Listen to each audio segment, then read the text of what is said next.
शहरातील प्रमोद नगरात एका बंद घरात पती पत्नी आणि 2 मुलांचे मृतदेह आढळल्याने एकच खळबळ उडाली आहे।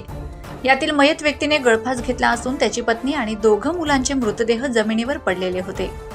परिसरातील नागरिकांनी घरातून दुर्गंधी येत असल्याने मयत व्यक्तीच्या नातेवाईकांना माहिती दिल्याने हा प्रकार उघडकीस आलाय।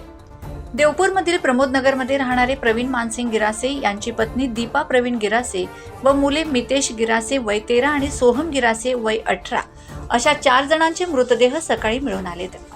साधारण 3 ते 4 दिवसापूर्वीची ही घटना घडली असावी असा अंदाज आहे। गेल्या 4 दिवसापासून गिरासे यांचे घर बंद होते। घरातून प्रचंड प्रमाणात दुर्गंधी पसरली होती। गिरासे यांचे घर बंद असल्यामुळे परिसरातील नागरिकांना संशय आला। त्यामुळे त्यांनी मयत गिरासे परिवाराच्या नातेवाईकांना संपर्क करून ही माहिती दिली। मयत प्रवीण गिरासे यांची बहीण संगीता योगेंद्रसिंग राजपूत यांना माहिती मिळाल्याने त्यांनी तातडीने प्रवीणचे घर गाठले। लोकांच्या मदतीने दरवाजा उघडला असता घरातील एका रूममध्ये प्रवीणचा मृतदेह लटकलेल्या स्थितीत होता, तर पत्नी व मुलांचे मृतदेह जमिनीवर पडलेले आढळून आलेत। हे दृश्य पाहून संगीता यांनी एकच हंबरडा फोडला। दरम्यान घटनेची माहिती मिळताच पोलीस हे घटनास्थळी पोहोचलेत। पोलिसांनी घटनास्थळाचा पंचनामा केला आहे। मयत प्रवीण गिरासे हे मूळचे धुळे तालुक्यातील लोणखेड येथील रहिवासी होते। त्यांनी सामूहिक जीवन संपविले आहे किंवा आणखी काय याबाबत आता पोलिसांनी तपास सुरू केला आहे।